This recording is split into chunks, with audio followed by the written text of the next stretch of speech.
सहारा न होता तो मेरा रास्ता क्या होता, मेरी मंजिल किधर होती। छोड़ो भी इन बातों को, आओ मैं तुम्हें कुछ तस्वीरें दिखाऊं। की मशहूर अभिनेत्री जिनकी मुस्कान ने लाखों दिलों को जीता। वो सिर्फ एक्ट्रेस नहीं बल्कि इंडस्ट्री की आइकॉन थी। लेकिन क्या आप जानते हैं कि इस ग्लैमरस दुनिया के पीछे एक संघर्ष भरी कहानी भी छुपी थी।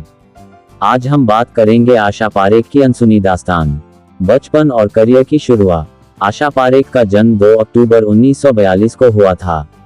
उनके पिता गुजराती थे और मां मुस्लिम, लेकिन उनके परिवार में कला और संस्कृति को खूब महत्व दिया जाता था। कम उम्र में ही उन्होंने क्लासिकल डांस की ट्रेनिंग लेनी शुरू कर दी थी। आशा पारेख की पहली फिल्म थी मां 1952, जिसमें उन्होंने बतौर चाइल्ड आर्टिस्ट काम किया, लेकिन फिर कुछ समय तक फिल्मी दुनिया से दूर हो गईं। कमल के आलम आपके हुजूर में एक बदनसीब फरियाद लेकर आए। फरियादी? फिल्म इंडस्ट्री में संघर्ष।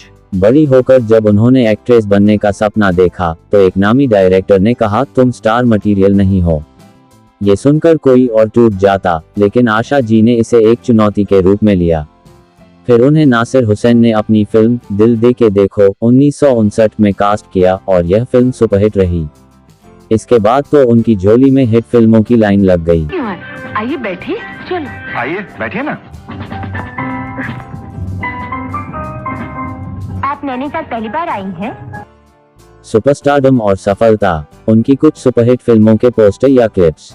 आशा पारेख ने शम्मी कपूर, राजेश खन्ना, धर्मेंद्र, जितेंद्र जैसे बड़े सितारों के साथ काम किया। उनकी मशहूर फिल्में थीं तीसरी मंजिल, कारवां, कटी पतंग। इस फिल्म के लिए उन्हें फिल्म फेयर अवार्ड भी मिला। लव इन टोक्यो, दो बदन। उनकी खासियत ये थी कि वे सिर्फ ग्लैमरस हीरोइन नहीं थीं, बल्कि दमदार एक्टिंग भी करती थीं। शादी क्यों नहीं करी? आशा पारेख ने कभी शादी नहीं की। कहा जाता है कि वो एक मशहूर डायरेक्टर से प्यार करती थीं, लेकिन उन्होंने अपनी दोस्ती और प्रोफेशनल लाइफ को बचाने के लिए शादी नहीं की। एक इंटरव्यू में उन्होंने कहा था, मैं अकेली हूं लेकिन उदास नहीं। मेरी जिंदगी अच्छी रही है। फिल्मों के बाद की जिंदगी। फिल्मों से दूर होने के बाद आशा जी ने प्रोड्यूसर और डायरेक्टर के रूप में काम किया। 1994 में वह सेंसर बोर्ड की पहली महिला अध्यक्ष बनी और उन्होंने कई सामाजिक कार्य भी किए। आखिर में आशा पारेख सिर्फ एक एक्ट्रेस नहीं बल्कि एक सशक्त महिला थी, जिन्होंने अपनी शर्तों पर जिंदगी जी। उनकी कहानी हमें सिखाती है कि असली स्टारडम सिर्फ शोहरत नहीं बल्कि अपने उसूलों पर जीने में है। अगर आपको ये कहानी पसंद आई तो लाइक, शेयर और सब्सक्राइब करना न भूलें। कमल के आलम आपके हुजूर में एक बदनसीब फरियाद लेकर आया है। फरियादी?